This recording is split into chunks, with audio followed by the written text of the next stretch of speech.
गजा पर इस्राएली फौज के सफाकाना हमले न थम सके। बमबारी में रिहायशी इमारतों, स्कूल्स और हॉस्पिटल समेत 1000 अहदाफ को निशाना बनाया जा चुका है। गजा पर बारूद की बारिश जारी है। इस्राएली जंगी तैयारों की खान यूनिस में मुतादिद मुकामात पर बमबारी। शहादतों की तादाद 950 तक जा पहुंची है। 140 बच्चों, 105 खवातीन ने भी जाम शहादत नोश किया। 3726 फ़लस्तीनी जख्मी हुए। सेहूनी फौजियों ने मगरबी किनारे की नाकाबंदी कर दी है। लाखों फ़लस्तीनी महसूल, खाना पीना और अद्वियात नायाब। फ़लस्तीनी वजारत सेहत ने तिबी इमदाद की फराहमी के लिए रास्ता देने की अपील कर दी। ऑपरेशन तूफान अल-अक्सा जारी। हलाक इसराइलियों की तादाद 1250 से बढ़ गई। 2600 के करीब जख्मी, 400 की हालत नाजुक। सैकड़ों यरगमाल बना लिए गए। मरने वाले इसराइली फौजियों की तादाद 130 हो गई। 11 अमरीकी शहरी भी शामिल। 5 रोज़ में दागे जाने वाले रॉकेटों की तादाद 10,000 तक पहुँच गई। हमलों के बाद इसराइल में हू का आलम। सड़कों पर बड़ी तादाद में इसराइली फौजी मौजूद। हमास के फदाईन की तलाश में घर घर सर्च ऑपरेशन भी जारी। कई इलाकों में इसराइली फौज को बदस्तूर मज़ाहमत का सामना है। इसराइली फौज का हमास के 1500 जंगजुओं की लाशें मिलने का दावा। इसराइली आर्मी चीफ ने हमास के हमले को इसराइल का 9/11 करार दे दिया। अमेरिका ने इसराइल की जारियत और मजलूम फ़लस्तीनियों के बहते लहू को मुकम्मल नज़रअंदाज कर दिया। अमरीकी सदर जो बाइडेन बोले, हमास एक दहशतगर्द तंजीम है, इसराइल की मदद जारी रखेंगे। अमेरिका में किसी भी कौम के खिलाफ नफरत की कोई गुंजाइश नहीं है। अमेरिका ने इसराइल के लिए तैयारा बरदार जहाज़ भेज दिया और साथ में असलहा और डोम मिसाइल सिस्टम भी देने का फैसला किया। इसराइल की गजा में निहत्ते शहरियों पर बमबारी। दुनिया भर में जुल्म के खिलाफ एहतजाज। मगरबी ममालिक इसराइल अवाम फ़लस्तीनियों के साथ। शिकागो, सैन फ्रांसिस्को, फिलाडेल्फिया और न्यूयॉर्क में फ्री फ़लस्तीन के नारे गूंज उठे। टोरंटो में मुजाहिरीन ने फ़लस्तीनी परचम के साथ मार्च किया। लंदन में इसराइली सफारत खाने के सामने हज़ारों अफराद उमड़ आए। मैनचेस्टर और बर्मिंघम में भी जारहियत के खिलाफ आवाज़ बुलंद। सिडनी में भी मज़लूम फ़लस्तीनियों के हक़ में रैली निकाली गई। जर्मनी, फ्रांस, स्पेन, यूनान और युगांडा में भी हज़ारों अफराद का इजहार यकजहती। मशरक़ वस्ता समेत मुस्लिम ममालिक में भी मुजाहरे और रैलियाँ। ईरान, तुर्किया, इराक और उर्दन में भी हज़ारों अफराद हिमायत में सड़कों पर आ गए। मुजाहिदीन का फ़ज़ाई हमलों के जवाब में मिसाइल हमलों का ऐलान। सऊदी अरब फ़लस्तीन के साथ खड़ा है, मोहम्मद बिन सुलेमान का ऐलान। सऊदी वली अहद ने फ़लस्तीन के सदर महमूद अब्बास को टेलीफोन किया। गजा में जारी कशीदगी और खित्ते की सूरत हाल पर तबादला ख्याल। सऊदी वली अहद का कहना था कि फ़लस्तीनी अवाम के मुतालिबात पूरे होने और मुनसिफाना और जामे अमन तक पहुँचने के लिए उनके साथ खड़े हैं। सऊदी किंग ने मिस्री सदर अब्दुल फताह अल सीसी को भी टेलीफोन किया। गजा में कशीदगी कम करने पर भी इत्तफाक किया। हमास और इसराइल जंग रुकवाने के लिए रजब तैयब अर्दोगान मुतहरिक हो गए। तुर्क सदर के इसराइल और फ़लस्तीनी सदूर से राब्ते। कशीदगी कम करने पर जोर। रजब तैयब अर्दोगान का अमीर कतर को टेलीफोन। जंग की ताज़ा सूरत हाल पर बातचीत। अमीर कतर से किरदार अदा करने की अपील। तुर्क सदर के लेबनान और मलेशिया के वज़ीर आज़म से भी राब्ते। बाबर 11 ने तारीख रकम कर दी। क्रिकेट वर्ल्ड कप की तारीख का सबसे बड़ा हदफ हासिल कर लिया। हैदराबाद दक्कन में खेले गए मैच में श्रीलंका ने पहले खेलते हुए 344 रन बनाए। पाकिस्तानी टीम का आगाज अच्छा ना था। 37 रन पर इमाम उल हक और बाबर आजम आउट हो गए। अब्दुल्ला शफीक और मोहम्मद रिजवान ने बाजी पलट दी। पाकिस्तान की तीसरी विकेट 213 रन पर गिरी। तब मैच श्रीलंका के हाथ से निकल चुका था। उससे कबल आयरलैंड ने 2011 में इंग्लैंड के खिलाफ 328 रन का हदफ हासिल किया था। एक मैच में 4 सेंचुरियां। पहले श्रीलंका के कुशाल मेंडिस और समारा विक्रमा ने सेंचुरियां बनाई जो किसी काम ना आई। जवाबी इनिंग्स में अब्दुल्ला शफीक और मोहम्मद रिजवान ने भी सेंचुरियां जड़ दी। मोहम्मद रिजवान 121 गेंदों पर 131 रन बनाकर नॉट आउट रहे। मैन ऑफ द मैच करार पाए। हसन अली ने 4 और हारिस रऊफ ने 2 शिकार किए। मेज़बान का मोहम्मद रिजवान की इंजरी से मुतालिक सवाल। रिजवान ने दिलचस्प जवाब दिया। बोले, कभी वाकई दर्द होता है, कभी अदाकारी करता हूँ। हर मैच में 300 से ज़्यादा run. Cricket world cup bowlers के लिए इम्तिहान बन गया। इवेंट के 7वें मैच में इंग्लैंड ने बांग्लादेश को 137 रन से शिकस्त दे दी। धर्मशाला में खेले गए मैच में बांग्लादेश की टीम 365 रन के ताकुब में 227 रन पर आउट हो गई। दिफाई चैंपियन ने 50 ओवर्स में 9 विकेट पर 364 रन बनाए। इंग्लिश ओपनर डेविड मिलान ने 140 रन की शानदार इनिंग्स खेली। जो रूट ने 82 और जोनी बेयरस्टिव ने 52 रन बनाए। बांग्लादेशी बॉलर मेहदी हसन ने 4 खिलाड़ियों को आउट किया। आज हमारा मुजाहिदीन ने सेंचुरी के करीब से कि सब्र और तहम्मुल और हौसले के साथ इस जराइम को, इस क्राइम को जो इजरायली दरिंदे ने किया है हमारे अवाम के खिलाफ, हमारे बच्चों को शहीद किया, हमारे ख़वातीन को गिरफ्तार कर दिया है। अभी फ़लस्तीन का मसला जो है ना फरामोशी की तरफ जा चुका है। आखिरी इंटरव्यू इस मिनिस्टर ने जो दिया है वो कह रहा है कि फ़लस्तीनियों का कोई हक नहीं है जिंदगी का। 7 अक्टूबर को एक नई दास्तान लिखी गई। हमने इसराइल को उस सदी का सबसे बड़ा सबक दिया। हमास के तर्जमान खालिद अल कातमी की बोल न्यूज़ के प्रोग्राम तज्जिया में बातचीत। कहा मुज़ाकरात किए लेकिन उसका कोई नतीजा नहीं निकला, बल्कि सूरत हाल मजीद ख़राब हुई। इंतखाबात कल भी आप करें तो हम कल भी तैयार हैं। ये नहीं कि हम तैयार नहीं। अगर हमें रोका जाता है और ये समझा जाता है कि दांतियां करा के इधर उधर उनको कर देंगे तो फिर हम सड़कों पर भी तो हैं। इसराइल जो मजालिम डा रहा, बच्चों को कत्ल कर रहा, औरतों को कत्ल कर रहा, इतने मजालिम डा रहे हैं और दुनिया देख रही है और उसके लिए कोई इंसानी हक की बात नहीं कर रहा। इलेक्शन कल कराएं, हम तैयार हैं। धांधली कराकर रोका गया तो हम सड़कों पर होंगे। मौलाना फजलुर रहमान के मुल्तान में न्यूज़ कॉन्फ्रेंस। खदशा जाहिर किया जनवरी में सर्दी और बर्फबारी की वजह से बड़ी तादाद में वोट कम कास्ट हो सकते हैं। मिलियन मार्च ने JUI को बड़ी सियासती क़ुव्वत साबित कर दिया। जज़वी तौर पर हमने वजारतें चलाई हैं। मशरक़ वस्ता में कशीदगी पर कहा कि मामले पर OIC इजलास फौरी तौर पर तलब किया जाना चाहिए। मगरबी ममालिक खुद इंसानी हकूक़ के कातिल हैं। आइंदा आम इंतखाबात आज़ादाना, मुनसिफाना, शफाफ और जामे होने चाहिए। मुल्क में जमहूरियत की मजबूती के लिए तमाम सियासी रहनुमाओं को इलेक्शन के यकसा मौके दिए जाएँ। सदर मुमलिकत डॉक्टर आरिफ अलवी की साबिक वफाकी वज़ीर और सैनेटर मोहम्मद अली दुरानी से मुलाकात के मौके पर बातचीत। सदर मुमलिकत ने कहा कि तमाम सियासी जमातें तल्खियाँ दूर करें, ताउन और दरगुजर का रास्ता अपनाएं। अगर लोग अपनी पसंद के लीडर मुंतखब ना कर सकें तो जमहूरियत बेमायनी हो जाती है। मुश्किल फैसलों के लिए अवामी हिमायत और मुश्तरका मलकियत दरकार होती है।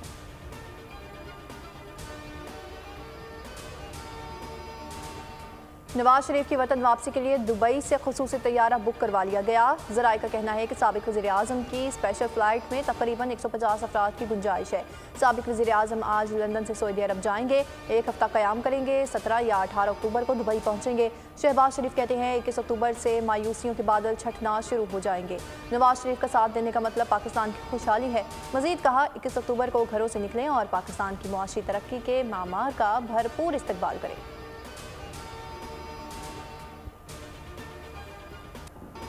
अदालतों से जमानत मिल जाएगी। वतन वापसी पर नवाज शरीफ की गिरफ्तारी का कोई चांस नहीं है। नवाज शरीफ मीनान पाकिस्तान पर जलसे से भी खिताब करेंगे। नून लीग ने पार्टी कायद के इस्तकबाल की हिकमत अमली बना ली है। इसहाक डार कहते हैं कि कौम माजी की खिदमत देखकर नवाज शरीफ का इस्तकबाल करेगी। चेयरमैन PTI ने सिर्फ इंतकाम की सियासत की है। अदम एतमाद से तब्दीली ना आती तो मुल्क डिफ़ॉल्ट कर जाता। साबिक वज़ीर ख़जाना बोले कि मुआशी बहाली का रोड मैप तैयार है। मुईशत की बहाली बेहतरीन इंतकाम होगा। नून लीग ने नवाज शरीफ की वतन वापसी से मुतल्लिक तमाम जलसे मनसूख कर दिए। लाहौर में वर्कर्स कन्वेंशन और जलसे मुनक्किद नहीं किए जाएंगे। ज़राए का कहना है पार्टी क़यादत की अदालत पर आज गुलशन रावी का जलसा मनसूख कर दिया गया। ख्वाजा साद रफ़ीक समेत दीगर रहनुमाओं के हलकों में कन्वेंशन भी मनसूख। तमाम इजलास पार्टी सेक्रेटरीट मॉडल टाउन में होंगे। छोटे जलसे के बजाय अब सारा जोर अब मीनार पाकिस्तान के बड़े जलसे की तैयारियों पर लगाया जाएगा। I think council is entitled to argue any which way they want to. Let us hear you. Yes. I have to hear you decide what you say, and if we have already formed opinions, we can reflect them in our judgments. Please continue. Otherwise, we will never conclude these hearings. समातों के बावजूद हमारी कारकर्दगी ये है कि case ख़त्म नहीं हुआ। चीफ जस्टिस काजी फाइज ईसा के प्रैक्टिस एंड प्रोसीजर केस में रिमार्क्स। कहा आप कहते हैं कि ये कानून 99% खामियों को दूर करता है। 1% सिर्फ अपील का हक ना होने की वजह से इसमें खामी रह गई है। सिर्फ 1% पर अटक गए, 99% बेहतरी को नहीं देख रहे। जस्टिस एजाजुल अहसन ने कहा कि एक्ट से सुप्रीम कोर्ट की आज़ादी में मुदाखलत की गई है। क्या ये एक्ट सुप्रीम कोर्ट के अंदरूनी उमूर में मुदाखलत है या नहीं? दौरान समाअत बार बार सवाल पूछने पर चीफ जस्टिस ने जस्टिस मुनीब अख्तर को टोक दिया। जस्टिस मुनीब अख्तर ने कहा कि इस अदालत का जज हूँ, सवाल पूछना एक जज का हक है। अगर आपने पहले ही जहन बना लिया है तो फैसले में लिख दीजिएगा। जस्टिस मुसरत हलाली ने कहा कि आर्टिकल 184(3) जब भी इस्तेमाल हुआ, मुल्क की बुनियादें हिला दी गईं। समाअत आज फिर होगी।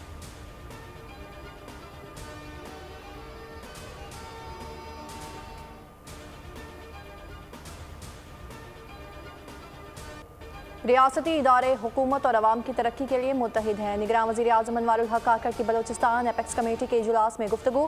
कहा कि बलोचिस्तान की इक़्तिसादी तरक्की के अमन व अमान को यकीनी बनाना नागुज़ीर है। इजलास में आर्मी चीफ भी शरीक हुए। जनरल आसिम मुनीर ने कहा कि गैर मुकम्मल ताउन करेगी। कमेटी को कन्वेंशनल एक्शन प्लान, इज़दाद स्मगलिंग और मनशियात ऑपरेशन पर ब्रीफिंग दी गई, जबकि गैर मुल्कियों की सिक्योरिटी, गैर कानूनी तारकीन वतन की वापसी पर भी मुशावरत हुई। निगरान वज़ीर आज़म का सूबाई हुकूमत के इक़दामात पर एतमाद का इजहार, वफाकी हुकूमत के मुकम्मल ताउन की यकीन दहानी।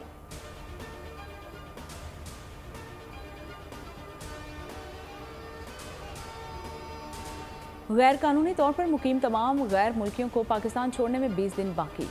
31 अक्टूबर तक पाकिस्तान छोड़ना होगा, वरना कानून नाफिज करने वाले इदारे गिरफ्तारी और मुल्क बदरी को यकीनी बनाएंगे। निगरान वज़ीर दाखिला ब्रिगेडियर रिटायर्ड हारिस नवाज कहते हैं कि गैर कानूनी तौर पर आए हुए क्राइम में मुलविस हैं, रिपोर्ट कर देंगे। जो लोग रजिस्टर्ड हैं वो ही रह सकेंगे। जिस SHO के एरिया में बार बार कार्रवाइयाँ हो रही हैं उनको वहाँ से हटाएंगे। किसी को कानून को हाथ में लेने की इजाज़त नहीं देंगे। स्क्रीन वाक़या की रिपोर्ट तैयार हो गई है।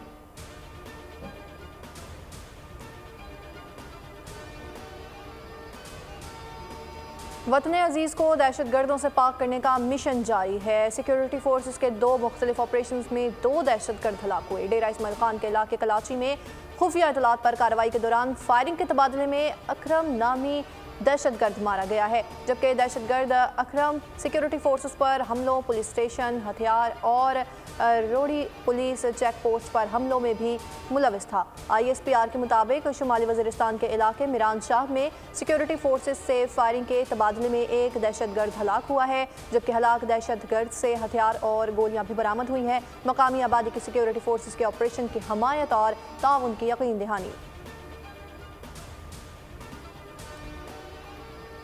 अफगानिस्तान से दहशतगर्दों की पाकिस्तान में दरअंदाजी का सिलसिला जारी। मुस्लिम बाग और यूब कैंच पर हालिया हमलों में मुलविस अफगान दहशतगर्द मारे गए। अफगान दहशतगर्दों में हनीफ, मुस्तफ़ा, रहमत और दीगर शामिल हैं। गिरफ्तार TTP के कई दहशतगर्दों ने इकबाल जुर्म भी कर लिया है। पाकिस्तान ने शवाहिद की तवील फहरिस्त मुख्तलिफ मौके पर अफगान हुकाम को पेश की। मुल्क में इस साल बेरोजगारी कम होने का इम्कान है। IMF ने बेरोजगारी 8% पर आने का इम्कान जाहिर कर दिया। आलमी मिशन ने वर्ल्ड इकनॉमिक आउटलुक रिपोर्ट में रवां साल मुआशी शरह नमू 2.5% रहने की पेशगोई कर दी। रिपोर्ट के मुताबिक इस साल महंगाई की शरह 23.6% रहेगी। 2028 तक GDP ग्रोथ 5% तक जाने का तखमीना। करंट अकाउंट खसारा GDP का 1.8% रहेगा। आलमी सतह पर कोरोना और रूस यूक्रेन जंग के असरात बरकरार हैं। पीपल्स पार्टी के साबिक MPA सादिया जावेद के घर चोरी की वारदात। घरेलू मुलाजमा 85 लाख का सोना और 5 लाख कैश चोरी करके मौके से फरार। दरख्शां थाने में वाक़े का मुकदमा सादिया जावेद के भाई की मुद्दईयत में दर्ज। मुद्दई मुकदमा के मुताबिक 20 सितंबर को फातिमा नामी मुलाजमा को रखा गया। मुलाजमा अक्सर साथ बहन और माँ को भी लेकर आती थी। 6 अक्टूबर को मुलाजमा अपनी बहन के साथ काम करने आई। काम करने के बाद 3:15 बजे वो वापस चली गई। 7 अक्टूबर को पता चला कि मेरी बहन सादिया जावेद के घर वारदात हो गई है। कराची में डकैत मुकम्मल आज़ाद। पुलिस मुकाबले सिर्फ नमूदो नुमाइश। डिफेंस फेज 2 में मुकाबले के बाद 2 डकैत पुलिस के हथे चढ़ गए। नबी बख्श पुलिस ने भी मुकाबले के बाद जख्मी डकैत को धर लिया। थाना डॉक्स की हदूद में मच्छर कॉलोनी में पुलिस का एक्शन। फायरिंग के तबादले में डकैत फैसल उर्फ गोरा गिरफ्तार। गुलशन इकबाल पुलिस का डकैतों से सामना हुआ, जबकि जख्मी हालत में डकैत गिरफ्तार। लाल फ्लैट्स के करीब मुकाबले के बाद एक डाकू शिकंजे में आ गया, दूसरा फरार हो गया। सुपर हाईवे सोहराब कोट के करीब anti vehicle lifting cell police की कार्रवाई, बाइक लिफ्टर्स गिरफ्तार हो गए। और न्यू कराची में सर्च ऑपरेशन के दौरान 4 मुलजिमान गिरफ्तार कर लिए गए। गुलिस्तानी जौहर और औरंगी टाउन में भी डकैती मज़ाहमत पर 2 शहरी जख्मी हो गए। और अदनान समी के बेटे आज़ान समी का नया गाना नादान दिल, नए गाने के कुछ बोल आज़ान समी ने मद्दाहों को लाइव शो के दौरान सुना दिए।